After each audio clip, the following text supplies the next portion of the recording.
भजन 22 विश्वास की एक शक्तिशाली प्रार्थना है। इस दूसरे भाग में हम पद 16 से 31 का गहन अध्ययन करेंगे, जहां दाऊद हमें घोर कष्ट से लेकर ईश्वरीय निष्ठा के विश्वास और उत्सव की ओर ले जाते हैं।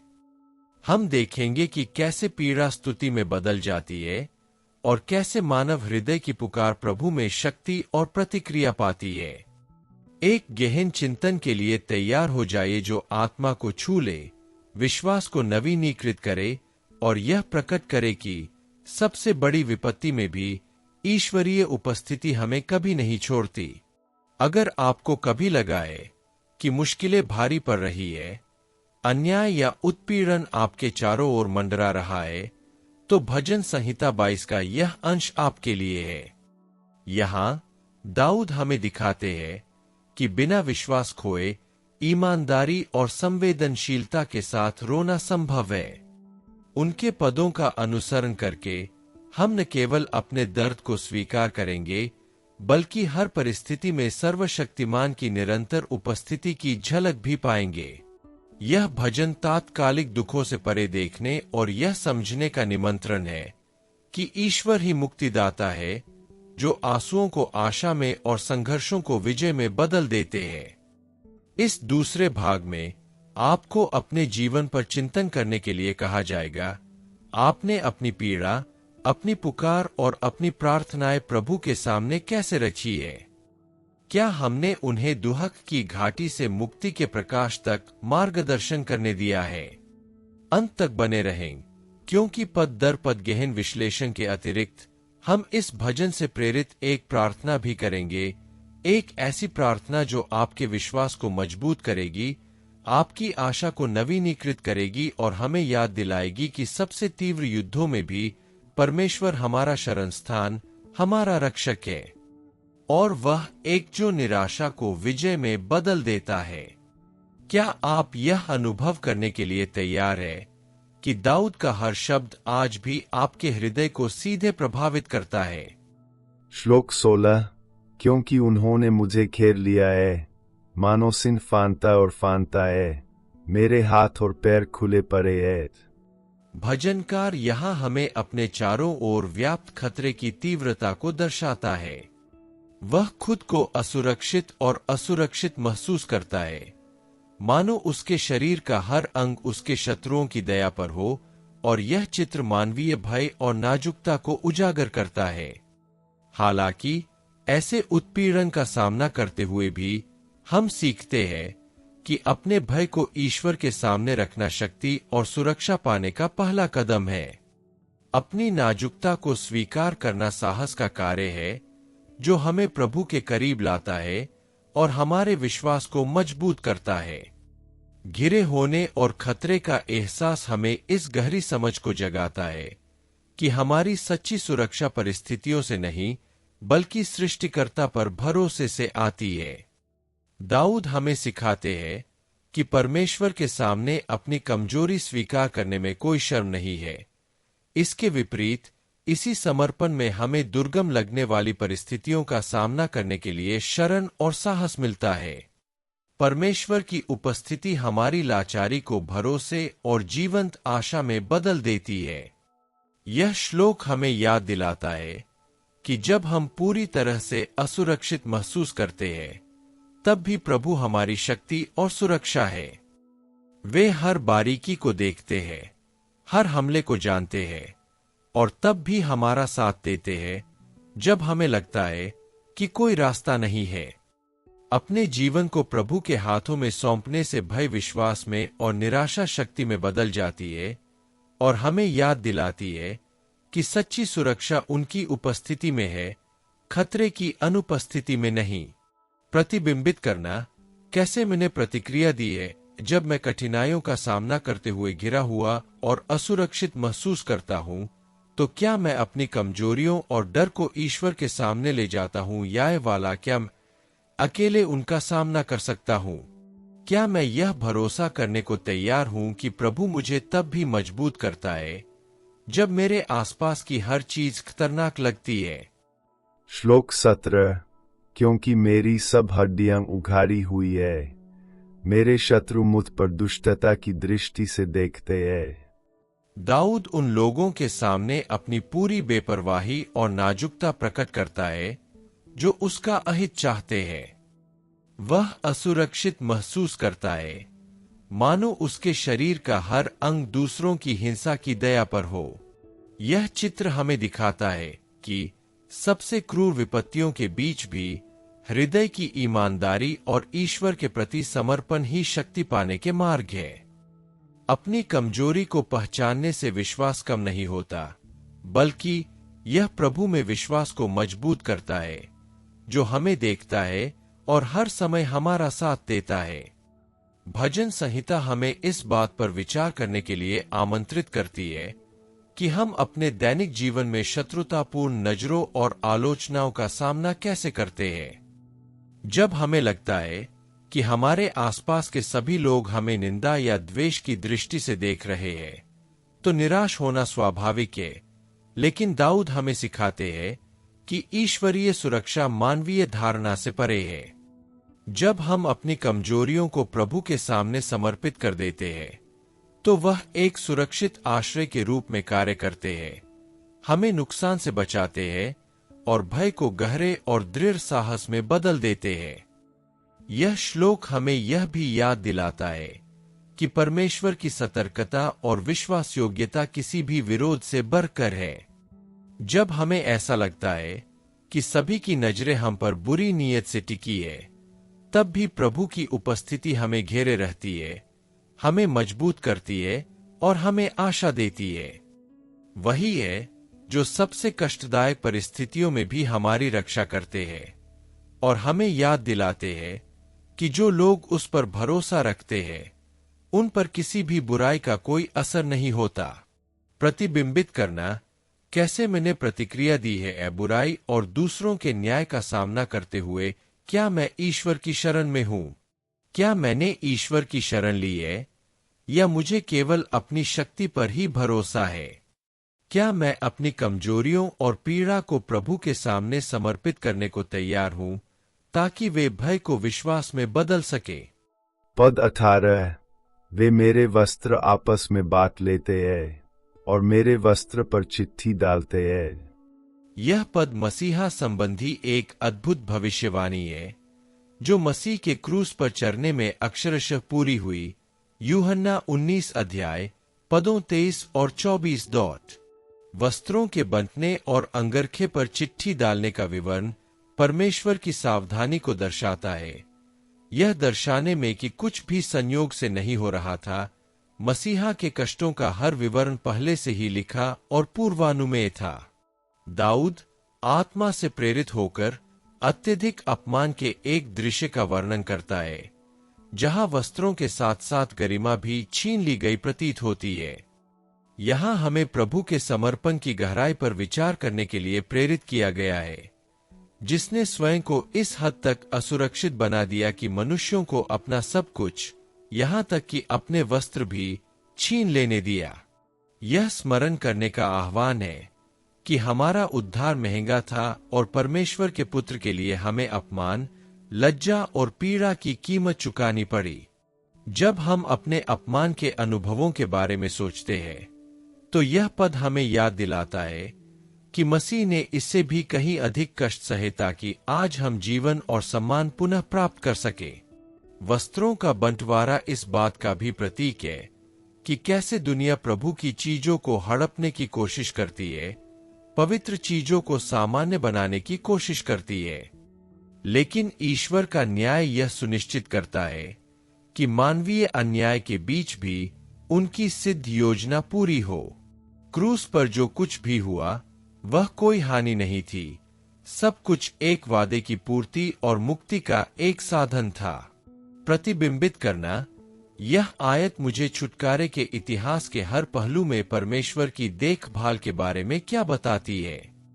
मैंने मसीह के बलिदान का सम्मान कैसे किया है, जिसने मेरे लिए अपमान सहा।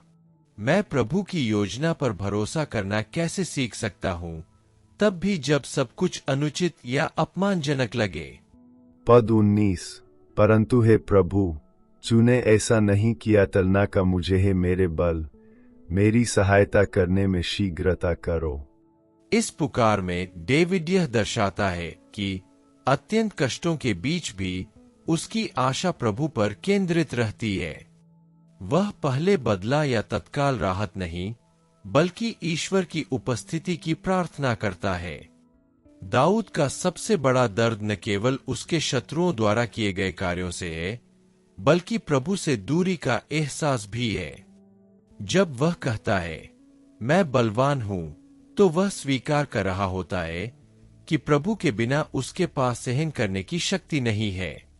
यह एक ऐसी प्रार्थना है जो न केवल उसकी दुर्बलता को प्रकट करती है, बल्कि गहन विश्वास को भी प्रकट करती है। यहां हम सीखते हैं कि दुख के दिनों का समाधान ईश्वर से भागना नहीं, बल्कि उसकी ओर दौड़ना है। भजनकार जानता है कि उसकी सहायता का एकमात्र स्रोत प्रभु ही है, इसलिए उसकी विनती है, शीघ्र करो। यह एक ऐसे व्यक्ति की तात्कालिक पुकार है जिसे कोई मानवीय उपाय नजर नहीं आता और जो जानता है कि उसे ईश्वरीय हस्तक्षेप की आवश्यकता है। यही सच्ची प्रार्थना का सार है, एक टूटे हुए हृदय से उत्पन्न पुकार और यह स्वीकार करना कि ईश्वर की सहायता अत्यंत महत्वपूर्ण और अपूरणीय है। यह श्लोक हमें भी ऐसा ही करने की चुनौती देता है। जब पीड़ा बहुत ज्यादा हो तो उसे ईश्वर से दूर होने दे, बल्कि उसे एक सेतु की तरह इस्तेमाल करे ताकि हम उनकी उपस्थिति को और भी गहराई से खोज सके। प्रभु उन लोगों को अस्वीकार नहीं करते जो सच्चे मन से पुकारते हैं।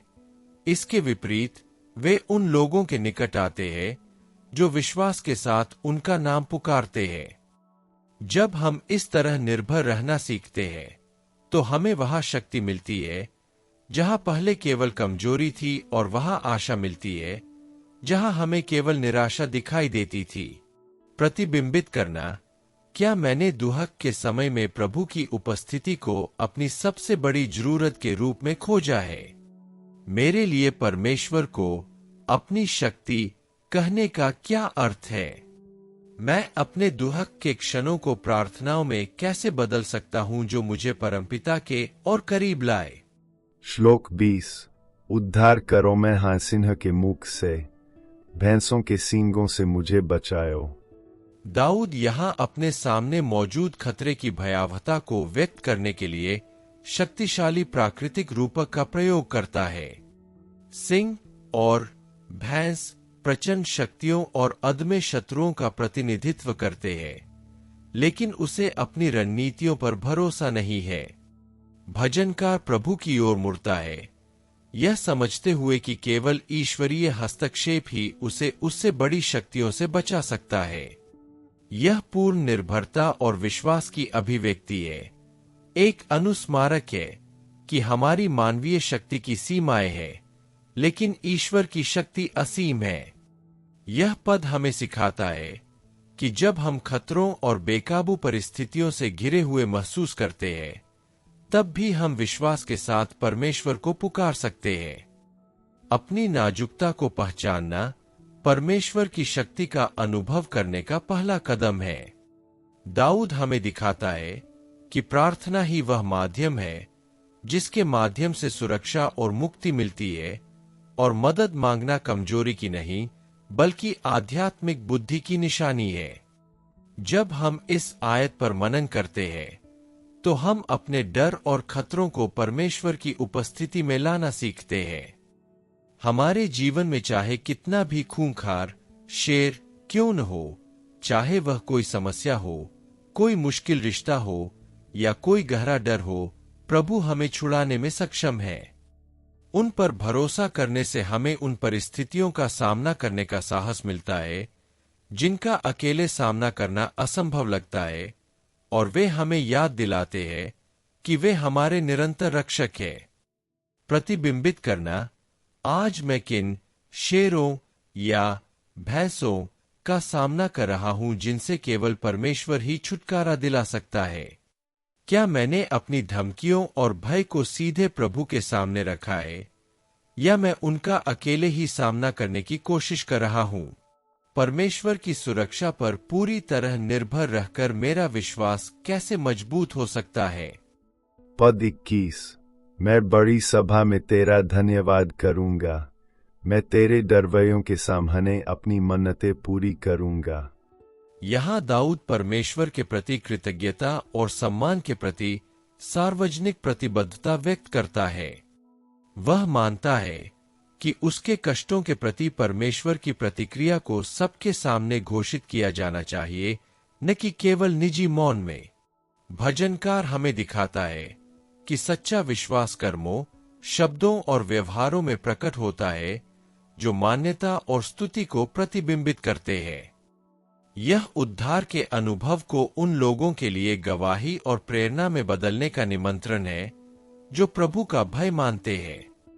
यह पद हमें ईश्वर से किए गए अपने वादों को निभाने में सार्वजनिक कृतज्ञता और निष्ठा के महत्व की शिक्षा देता है। दूसरों के सामने प्रभु की स्तुति करने से हमारा विश्वास मजबूत होता है और आसपास के समुदाय को प्रोत्साहन मिलता है। दाऊद हमें याद दिलाते हैं कि सच्ची कृतज्ञता केवल मौन या निजी प्रार्थना के क्षणों तक सीमित नहीं है, बल्कि हमारे जीवन में ईश्वरीय देखभाल और हस्तक्षेप की प्रत्यक्ष स्वीकृति के कार्यों तक विस्तृत होती है। इस आयत पर विचार करते हुए हमें एहसास होता है कि ईश्वर के प्रति समर्पण सर्वोपरि होना चाहिए, हृदय, वचन और कर्म। वह हमें इस तरह जीने के लिए आमंत्रित करते हैं कि हमारा जीवन उनकी निष्ठा का निरंतर प्रमाण बने। अपनी मन्नतें पूरी करना केवल एक दायित्व नहीं, बल्कि विश्वास का एक कार्य है, जो दर्शाता है कि हम सभी परिस्थितियों में, यहाँ तक कि सबसे चुनौतीपूर्ण परिस्थितियों में भी प्रभु के न्याय और भलाई पर भरोसा करते हैं। प्रतिबिंबित करना, क्या मैंने परमेश्वर के प्रति अपनी कृतज्ञता केवल मन ही मन व्यक्त की है, या अपने कार्यों और शब्दों के माध्यम से सार्वजनिक रूप से भी? परमेश्वर से किए गए कौन से वादे अभी भी निष्ठा और भक्ति के साथ पूरे करने की जरूरत है? मेरी कृतज्ञता और स्तुति दूसरों को ईश्वरीय कृपा पर भरोसा करने के लिए कैसे प्रेरित कर सकती है? पद 22।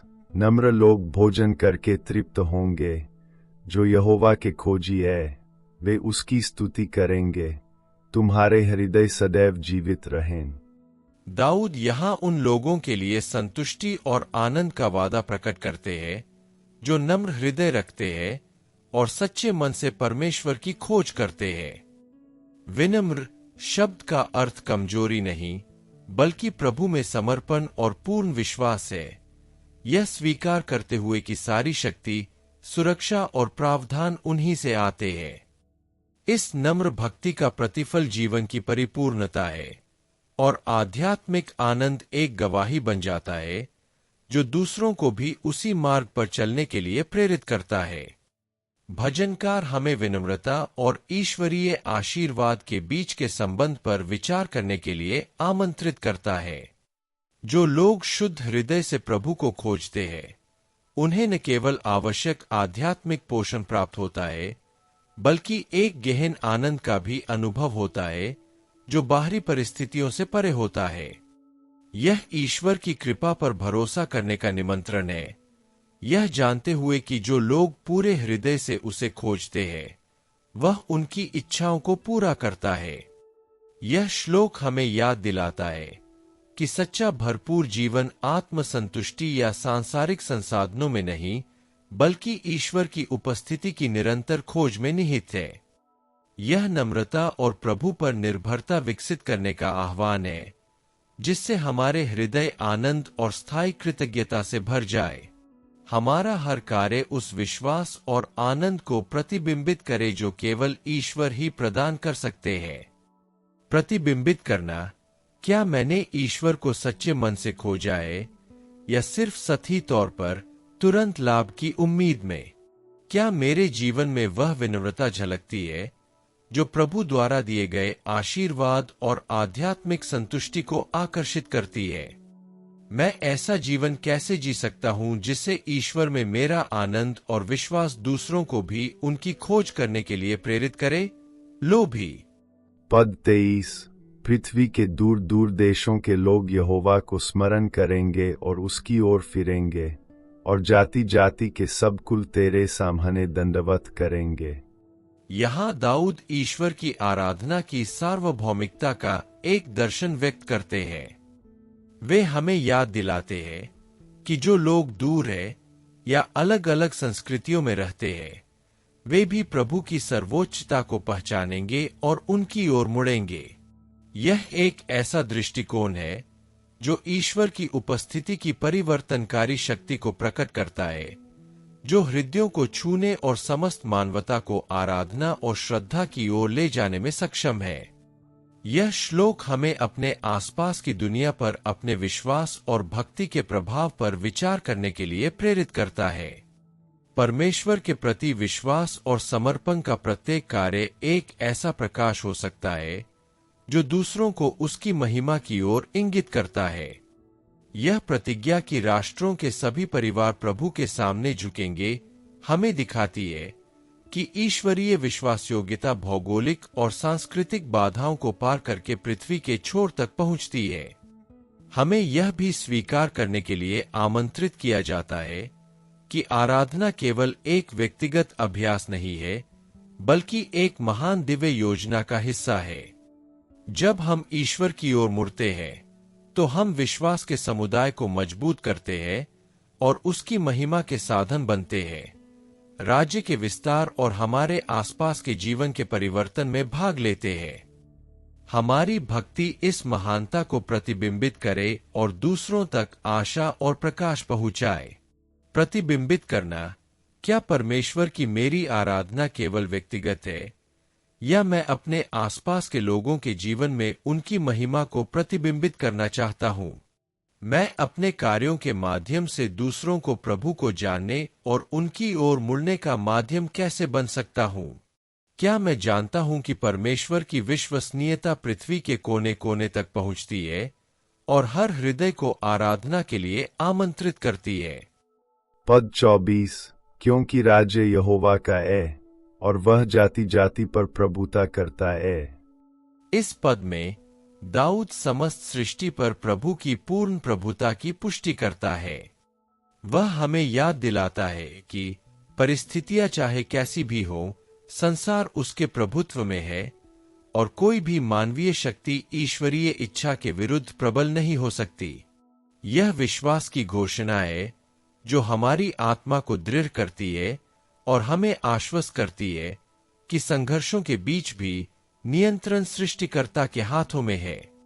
यह जागरूकता कि प्रभु संप्रभु है राष्ट्रों पर प्रभुता हमें उसके न्याय और उसकी सिद्ध योजना पर पूर्ण विश्वास करने के लिए आमंत्रित करती है। हमें अपनी ही नियति पर नहीं छोड़ा गया है, बल्कि उसकी सुरक्षा की गई है। वह एक जो असीम बुद्धि से शासन करते हैं। यह सत्य हमें अपनी चिंताओं, भय और अनिश्चितताओं को त्यागने के लिए प्रोत्साहित करता है, यह जानते हुए कि वह संसार के हर विवरण को अपनी इच्छा के अनुसार निर्देशित करते हैं। इसके अलावा यह श्लोक हमें श्रद्धा और प्रतिबद्धता के साथ जीने के लिए प्रेरित करता है। प्रभु की सर्वोच्चता को स्वीकार करने से हम ईमानदारी और न्याय के साथ कार्य करते हैं और अपने निर्णयों और रिश्तों में उनकी महिमा को प्रतिबिंबित करते हैं। जब हम स्वयं को उनके प्रभुत्व के साथ जोड़ते हैं, तो हम तूफानों के बीच भी शांति और सुरक्षा पाते हैं और इस विश्वास के साथ कि वे संसार और हमारे जीवन को भलाई के लिए मार्गदर्शन करते हैं। प्रतिबिंबित करना, क्या मैं सचमुच इस बात पर भरोसा करता हूं कि प्रभु सभी परिस्थितियों पर शासन करते हैं, तब भी जब मैं उन्हें समझ नहीं पाता? मैं ऐसा जीवन कैसे जी सकता हूं जो मेरे दैनिक कार्यों में प्रभु की संप्रभुता और न्याय को प्रतिबिंबित करे? क्या मैं जानता हूं कि परमेश्वर के अधिकार के प्रति समर्पण मेरे जीवन में शांति और सुरक्षा लाता है? पद 25, जो यहोवा पर भरोसा रखते हैं वे आनंदित होंगे और उसके पवित्र नाम की महिमा करेंगे। जो उसे खोजते हैं वे कभी निराश नहीं होंगे। यहाँ दाऊद प्रभु पर पूर्ण विश्वास के प्रतिफल को प्रकट करता है। आनंदित होने का अर्थ है एक गहन आनंद का अनुभव करना जो इस निश्चय से उत्पन्न होता है कि सृष्टिकर्ता उन लोगों की देखभाल, सुरक्षा और मार्गदर्शन करता है जो उसकी प्रतीक्षा करते हैं। यह एक ऐसा आनंद है जो बाहरी परिस्थितियों पर निर्भर नहीं करता, बल्कि हमारे जीवन में प्रभु की निरंतर उपस्थिति पर निर्भर करता है, जो हमें हर समय सहारा और शक्ति प्रदान करता है। प्रभु के पवित्र नाम की महिमा करना उनकी विश्वास योग्यता, भलाई और दया को पहचानना और उसका उत्सव मनाना है। हर विजय, हर मुक्ति और प्राप्त हर आशीर्वाद हमें उस परमेश्वर की स्तुति करने के लिए प्रेरित करना चाहिए जो सभी सम्मान के योग्य है। जो लोग परमेश्वर पर भरोसा रखते हैं, उनका आनंद धन्यवाद और कृतज्ञता में व्यक्त होता है, जिससे हमारे कार्यों में विश्वास जीवित और स्पष्ट होता है। इसके अलावा यह आयत हमें आश्वस्त करती है कि जो लोग प्रभु की खोज करते हैं वे निराश नहीं होंगे। उनमें सुरक्षा, मार्गदर्शन और सांत्वना पाने की हमारी आशा कभी नहीं टूटेगी। यह वादा हमें प्रोत्साहित करता है कि हम कष्ट और परीक्षा के समय में भी उनकी उपस्थिति की खोज में लगे रहें और यह विश्वास रखें कि वे हर वचन को पूरा करने के लिए वफादार है। प्रतिबिंबित करना, क्या मैंने पूरे दिल से प्रभु की खोज की है, इस विश्वास के साथ कि वह कभी निराश नहीं करते। क्या मेरा आनंद और स्तुति कठिन समय में भी परमेश्वर पर मेरे विश्वास को दर्शाती है। मैं अपने दैनिक कार्यों और निर्णयों में प्रभु के पवित्र नाम की महिमा कैसे करूं? पद 26। मेरा प्राण उसके लिए जीवित रहेगा और मेरा प्राण उसके लिए जीवित रहेगा। वंशज उसकी सेवा करेंगे। वे आने वाली पीढ़ी के लोगों को यहोवा की धार्मिकता का प्रचार करेंगे। यहाँ दाऊद हमें पूर्ण समर्पण के लिए आमंत्रित करते हैं, यह दर्शाते हुए कि प्रभु पर भरोसा रखने वाला जीवन उनके प्रति समर्पित हो जाता है। परमेश्वर के लिए जीने का अर्थ है हर विचार, कार्य और निर्णय को उसकी इच्छा के अनुरूप बनाना, यह स्वीकार करना कि हमारे अस्तित्व का सच्चा कारण उस परमेश्वर की आज्ञा मानना और उसका सम्मान करना है जिसने हमें बनाया है। यह विश्वास की प्रतिबद्धता है जो हमारे दैनिक जीवन को सच्ची भक्ति की अभिव्यक्ति में बदल देती है। वंशजों का उल्लेख हमें इस निष्ठा को भावी पीढ़ियों तक पहुंचाने के महत्व की याद दिलाता है। बच्चों, परिवार और समुदाय को प्रभु की सेवा करना सिखाना और प्रेरित करना यह सुनिश्चित करता है कि विश्वास और मुक्ति का अनुभव साझा किया जाए और कायम रहे। ईश्वर को समर्पित जीवन की गवाही एक शाश्वत विरासत है जिसका प्रभाव वर्तमान से कहीं आगे तक जाता है। इसके अलावा प्रभु की धार्मिकता का प्रचार करना उनके कार्यों और उनकी विश्वास योग्यता को सार्वजनिक रूप से स्वीकार करना है। जब हम उनके कार्यों की गवाही देते हैं, हम प्रेरित हुए दूसरों को उस पर भरोसा करने और उसकी सुरक्षा में शरण लेने के लिए प्रेरित करें। धार्मिकता की यह घोषणा न केवल ऐतिहासिक है बल्कि जीवंत भी है, जो हमारे जीवन में परमेश्वर के कार्य को सुनने और देखने वाले सभी लोगों के विश्वास को मजबूत करती है। प्रतिबिंबित करना, क्या मेरा जीवन प्रभु के लिए जीने की दैनिक प्रतिबद्धता को दर्शाता है? मैंने अपने आसपास के लोगों को परमेश्वर में अपनी आस्था और भरोसा कैसे व्यक्त किया है? क्या मैं अपने कार्यों और शब्दों से निरंतर और सच्चाई से प्रभु की धार्मिकता का प्रचार कर रहा हूँ? श्लोक 27। पृथ्वी के दूर दराज के लोग स्मरण करेंगे और वे लौट आएंगे यहोवा के लिए। राष्ट्रों के सभी परिवार उसकी उपस्थिति में दंडवत करेंगे। दाऊद यहाँ हमें परमेश्वर के शासन और संप्रभुता की सार्वभौमिकता दिखाते हैं। चाहे हम कहीं भी हों या कोई भी सीमा हमें अलग न करे, सारी सृष्टि उसकी निगरानी और देखभाल में है। इसे स्वीकार करना हमें गहन विनम्रता की ओर ले जाता है, यह जानते हुए कि हमारा जीवन एक महान योजना का हिस्सा है जहां प्रभु ही केंद्र और समस्त आराधना का कारण है। यह श्लोक हमें याद दिलाता है कि ईश्वर का स्मरण मानवता को उनकी ओर लौटने के लिए जागृत करता है। यहां तक कि जो लोग भटक गए हैं या दुष्ट मार्गों में भटक गए हैं, वे भी उनकी दया और न्याय के मार्गदर्शन में प्रभु की ओर मुड़ सकते हैं। यह हमें दूसरों के लिए मध्यस्थता करने के लिए प्रेरित करता है, यह विश्वास करते हुए कि ईश्वर हृदयों को पुनर्स्थापित कर सकते हैं और पूरे परिवारों को अपनी उपस्थिति में वापस ला सकते हैं। प्रभु की उपस्थिति में आराधना समर्पण और स्वीकृति का एक कार्य है। यह केवल शब्दों की बात नहीं है, बल्कि एक हृदयगत दृष्टिकोण है जो परमेश्वर की महानता, विश्वास योग्यता और शक्ति को स्वीकार करता है। आराधना का प्रत्येक कार्य हमारे विश्वास को दृढ़ करता है, हमारी आशा को नवीनीकृत करता है और हमें जीवन और आशीषों के सच्चे स्रोत से जोड़ता है। प्रतिबिंबित करना, क्या मेरी आराधना मेरे जीवन में परमेश्वर की सर्वोच्चता और सामर्थ्य की मान्यता को दर्शाती है? क्या मैंने अपने जीवन के हर क्षेत्र में, यहां तक कि अपने दिन के छोटे छोटे निर्णयों में भी प्रभु को स्मरण किया है? क्या मैं दूसरों के लिए प्रार्थना और मध्यस्थता कर रहा हूं कि वे हृदय की सच्चाई से परमेश्वर की ओर मुड़े और उसकी आराधना करें? पद 28, क्योंकि राज्य यहोवा का है और वह जाति जाति पर प्रभुता करता है। यह पद हमें परमेश्वर के पूर्ण अधिकार की याद दिलाता है। कोई भी मानवीय शक्ति उसके शासन का स्थान नहीं ले सकती। हर राष्ट्र, हर अधिकार और हर सरकार उसके प्रभुत्व के अधीन है। यह आश्वासन हमें सुरक्षा और शांति प्रदान करता है, क्योंकि अस्थिरता या अन्याय के समय में भी हम जानते हैं कि प्रभु नियंत्रण और व्यवस्था बनाए रखते हैं। सबसे ऊपर जो मौजूद है, यह स्वीकार करना कि राज्य प्रभु का है, विश्वास का भी एक निमंत्रण है। हमें बुरी योजनाओं या हमारे नियंत्रण से परे परिस्थितियों से डरने की जरूरत नहीं है, क्योंकि ईश्वरीय संप्रभुता गारंटी देती है कि मानव इतिहास का हर विवरण उसके हाथों में है। यह हमें अपनी चिंताओं को त्याग कर विश्वास में जीना सिखाता है, यह जानते हुए कि वह न्याय और बुद्धि से शासन करता है। इसके अलावा राष्ट्रों पर परमेश्वर का प्रभुत्व हमें आज्ञाकारिता और सच्ची उपासना के साथ कार्य करने की चुनौती देता है।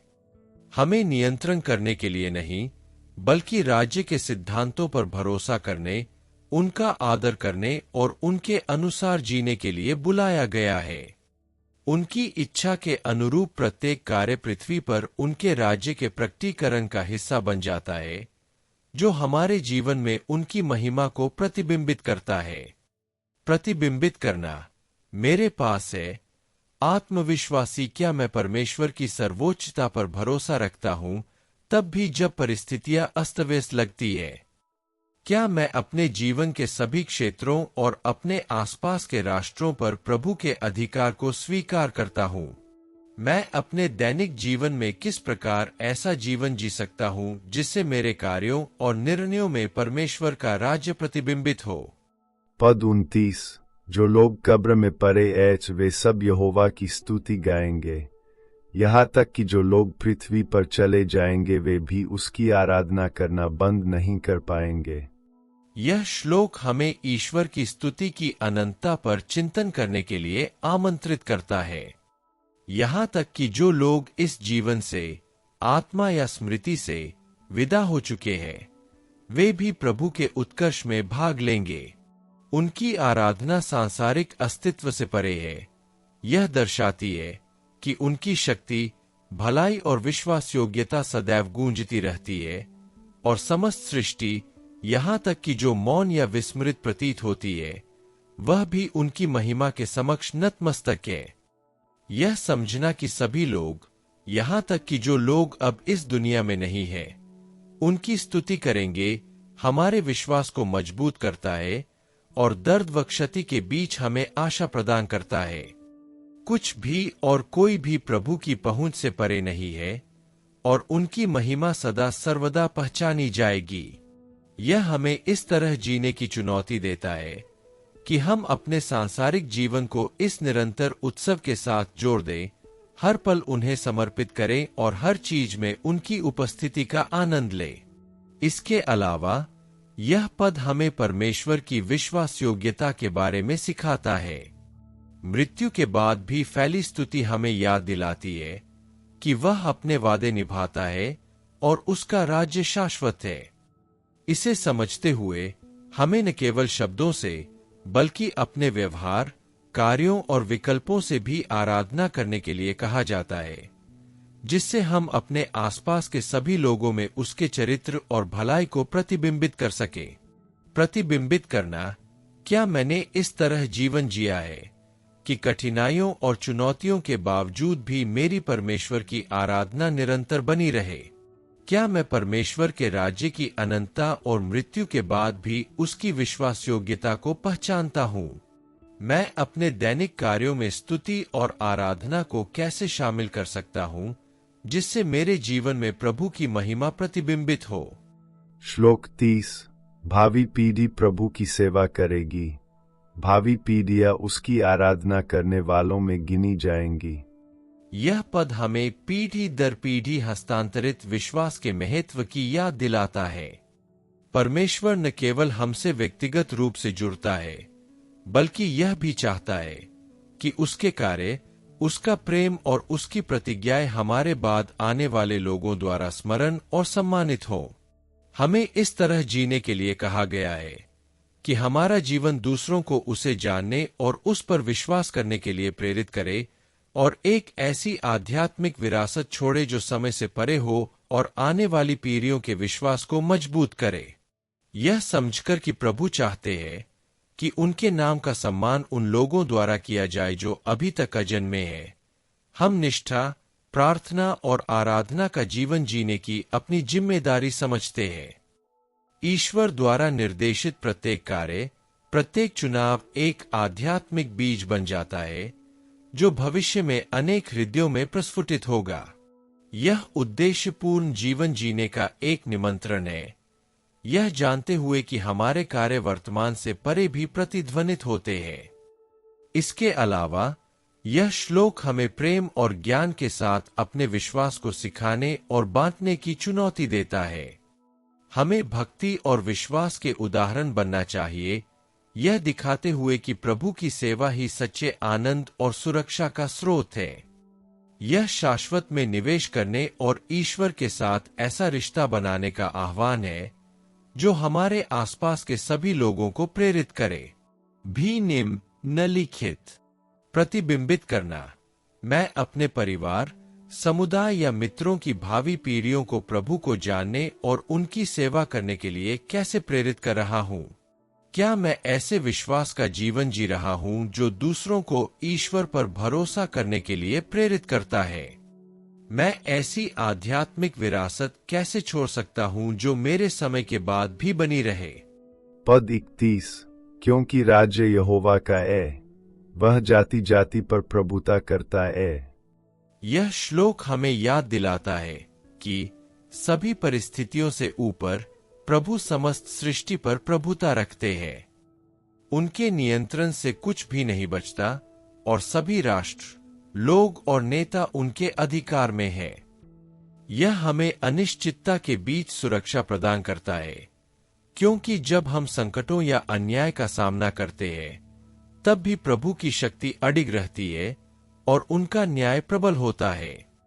परमेश्वर के प्रभुत्व पर चिंतन करने से हम उस पर पूर्ण विश्वास करने लगते हैं, यह जानते हुए कि हर परिस्थिति उसके शाश्वत उद्देश्य के अनुरूप है। वह राजा है जो बुद्धि और न्याय से शासन करता है, यह सुनिश्चित करते हुए कि उसकी इच्छा पूरी हो। यह विश्वास हमें मजबूत करता है, उथल पुथल के बीच हमें शांत करता है और हमें उसके वचन के अनुसार जीने के लिए प्रेरित करता है और अपने जीवन में उसकी महिमा को प्रतिबिंबित करने का प्रयास करता है। अंततः यह पद हमें जीवन के सभी क्षेत्रों में प्रभु की सर्वोच्चता को पहचानने की चुनौती देता है। सभी राष्ट्रों पर शासन करने वाले परमेश्वर की आराधना और सेवा करने से हमें क्षणभंगुर की अपेक्षा शाश्वत को प्राथमिकता देने अपनी शक्ति के बजाय उस पर निर्भर रहने और हर परिस्थिति में साहस और कृतज्ञता के साथ उसके नाम का प्रचार करने में मदद मिलती है। प्रतिबिंबित करना। क्या मैं सचमुच भरोसा करता हूं कि प्रभु सभी परिस्थितियों पर शासन करते हैं, तब भी जब वे मेरे नियंत्रण से बाहर लगती है? मैं अपने निर्णयों और कार्यों को परमेश्वर की संप्रभुता के अनुरूप कैसे बना सकता हूं? क्या मैं अपने दैनिक जीवन में परमेश्वर की महानता का बखान कर रहा हूं और उनके अधिकार के अधीन रह रहा हूं? हम इस निष्कर्ष पर पहुंच सकते हैं कि भजन संहिता 22 के पद 16 से 31 पर मनन करने से हमें सबसे कठिन क्षणों में भी परमेश्वर की विश्वास योग्यता पर चिंतन करने के लिए आमंत्रित किया जाता है। दाऊद हमें दिखाते हैं कि शत्रुओं, पीड़ा और अपमान से घिरे होने पर भी प्रभु पर भरोसा बनाए रखने में आशा और मुक्ति है। पुकार और प्रार्थना का प्रत्येक भाव उस अडिग विश्वास की गहराई को प्रकट करता है जो हमें याद दिलाता है कि प्रभु दुख को विजय में और आंसुओं को आनंद में बदल देते हैं। हम यह निष्कर्ष निकाल सकते हैं कि भजन 22 का यह दूसरा भाग हमें यह पहचानने की चुनौती देता है कि परमेश्वर की उपस्थिति निरंतर और शक्तिशाली है, तब भी जब सब कुछ खोया हुआ सा लगता है। आइए हम अपने संघर्षों, भय और चिंताओं को प्रभु के हाथों में सौंप दें, यह जानते हुए कि वह सब कुछ नियंत्रित करता है और उसका न्याय और प्रेम प्रबल होता है। वह हमें यह विश्वास करने के लिए आमंत्रित करता है कि हर कठिनाई का एक उद्देश्य होता है और हर जीत उसी से आती है, जिससे हमारा विश्वास और आशा मजबूत होती है। अब जब हम प्रत्येक पद का अर्थ और परमेश्वर द्वारा हमें दिया जाने वाला संदेश समझ गए हैं, तो मैं आपको भजन संहिता 22 के अनुसार 6 और दिनों तक प्रार्थना करने के लिए आमंत्रित करता हूँ। प्रत्येक पद को सृष्टिकर्ता के साथ एक गहन वार्तालाप के रूप में पढ़े और उसे अपने अंदर एक व्यावहारिक विश्वास को जीने की इच्छा को प्रबल करने दे, जो आपके कार्यों, आपकी प्रतिबद्धताओं और दूसरों के प्रति आपके प्रेम में दिखाई दे, और यह विश्वास रखें कि वह हमारा शरण स्थान है और वही है जो उन लोगों से किए गए अपने वादों को पूरा करता है जो उसकी प्रतीक्षा करते हैं। और इस संदेश को अपने हृदय में अंकित करने के लिए अब हम आपको भजन संहिता 22 श्लोक 16 से 31 से प्रेरित इस विशेष प्रार्थना को अपने साथ रखने के लिए आमंत्रित करते हैं। जब भी आप चाहें, इसे दोहराए ताकि आपको याद रहे कि परमेश्वर की उपस्थिति उन लोगों के जीवन में वास्तविक है जो उसके नाम पर भरोसा करते हैं, जो कठिनाइयों के सामने भी विचलित नहीं होते और जो प्रभु पर निर्भरता को हर विजय का आधार बनाते हैं। भजन संहिता 22 भाग 2 श्लोक 16 से 31 से प्रेरित प्रार्थना। सर्वशक्तिमान ईश्वर, आपकी असीम दया से हम इस समय आपके निकट आते हैं, यह स्मरण करते हुए कि पीड़ा और उत्पीड़न की घाटियों में भी आप ही हमारी शरण और शक्ति है।